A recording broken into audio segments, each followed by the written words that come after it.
All right, welcome. I'm really excited to do this feature Friday. We have Class of 1965 Senator Obie Patterson from the great state of Maryland. Welcome, sir.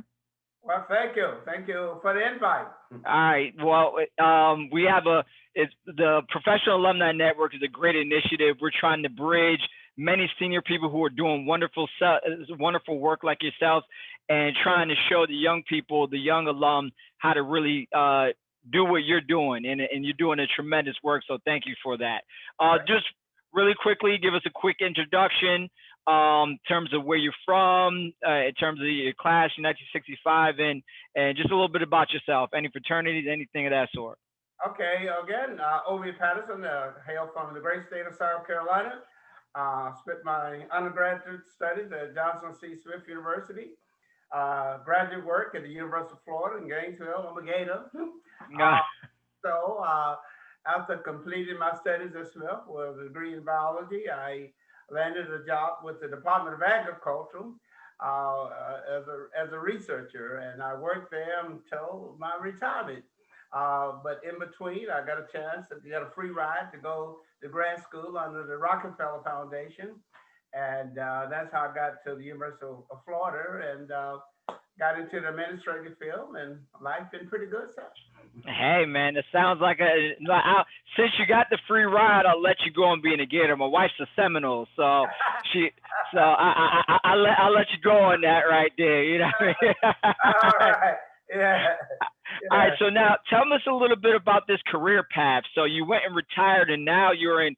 I mean, most people think of retirement and golf, and you're over here tackling on major issues in this crazy political environment. Tell us a little bit about that.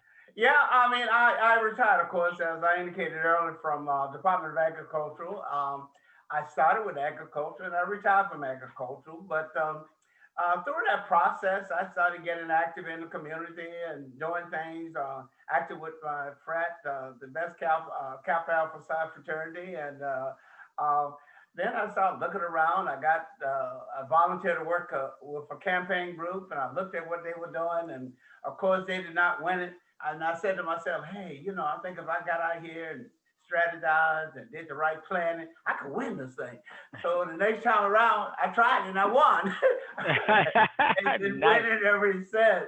But I think it was at the University of Florida that really prompted me to get sort of proactive in the community. I was there, I had a wife and three kids, and University of Florida, and I was there.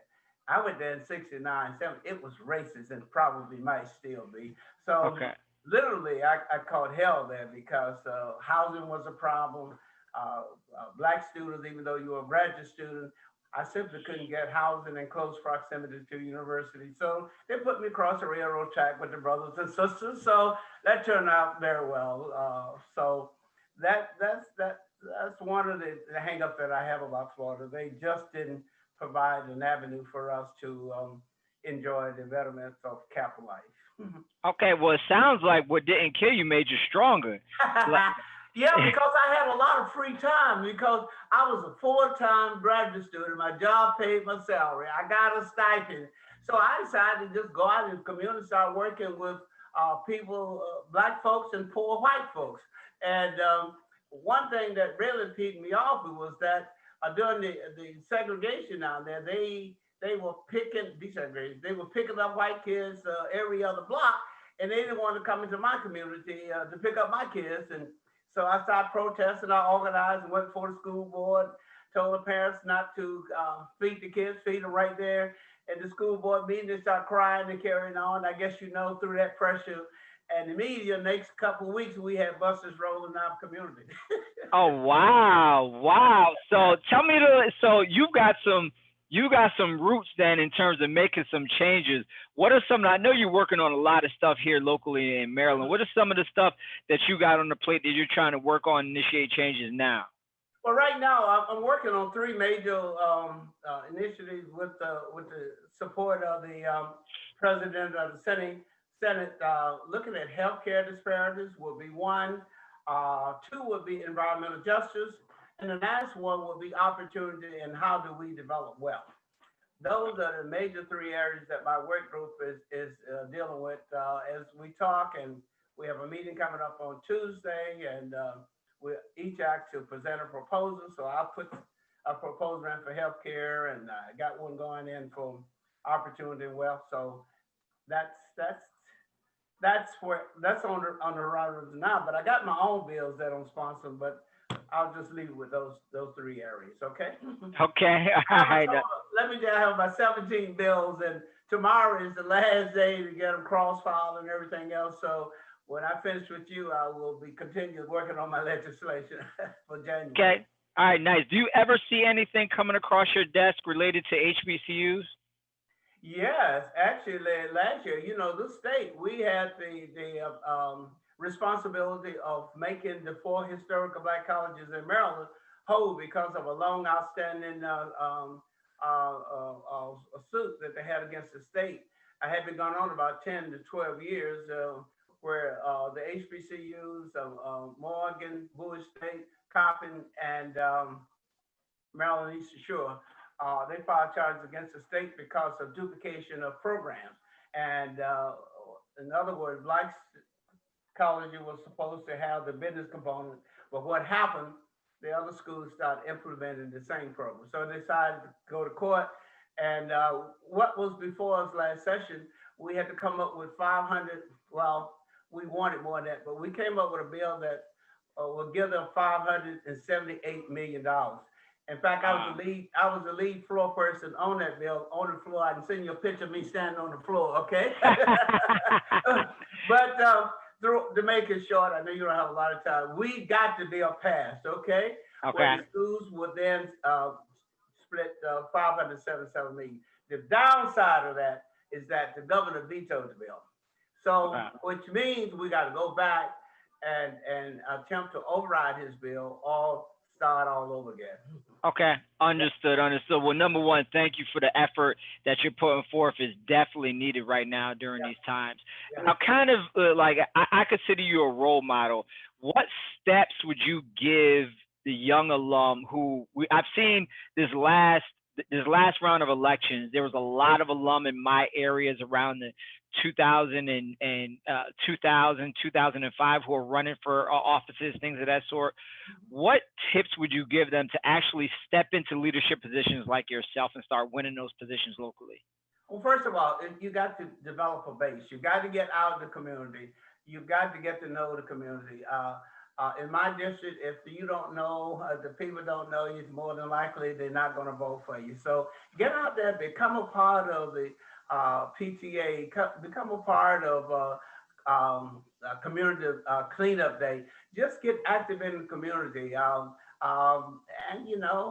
don't be reluctant to become affiliated with a church. Go to church, take on a leadership role there. Because what you're doing, you're developing your resume. And that's what folks are going to look at. Well, what have you done? Why? What makes you think you got the qualification here to run for this particular position? So you have to do that because you have to have a base. You have to have a money base, and you have to have a support base. And I think I've been very fortunate to. Probably a little down on the money, but the other side, I think we have done quite well in terms of building a community base. We're very well known down in my district, okay? And okay. I've done about all right. About 6 times, okay? All right. So we have a mailing list, we got three types, A, B, C, and D. The very core people, the next group, and then the next group that takes us up beyond 1,000 people or more. Okay. All right. Nice. One question is, we've seen how politics have become so divisive. Mm-hmm. How are you able to manage kind of working with the other side? I always imagine politicians as knowing how to represent my base, but still work together with other people to find some common good and make sure we do that. How are you seeing that in your current practice, and how would you suggest kind of young folks go about doing that, working with other people for the common good and trying to establish some compromises? You do need that, but the first thing you do, if somebody asks you to sign their bill or something, I use a measure looking at, okay, what it's going to do for my community, okay? Next, what it's going to do for my county, and lastly, what it's going to do for the state. Uh, Fortunately, in my situation, the General Assembly, we are majority in the Senate, we're majority in the House, but we have a Republican governor. So we do uh, crossfire bills. Uh, some I feel comfortable enough to do it, some I don't. But we usually are pretty good in terms of getting the votes we need to get a bill through the Hopper. But uh, we got some moderate persons on the other side that come up with some good bills. Again, if I look at the bill and I analyze it and I see where it's going to help my community, then I have no problem supporting the bill. Okay. All right. Great. What can, because we're pretty active here locally in terms of our alumni base, and we have a very active alumni base.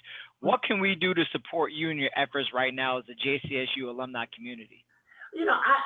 I would like to piggyback that back to say that I want to instill upon those who come in behind, don't forget how you got where you might end it up. Don't forget the importance of giving back. Um, when I was national alumni president of the Smith alumni, I sponsored a program to raise $1 million, and it got matched by Stuart Mott Foundation for $1 million.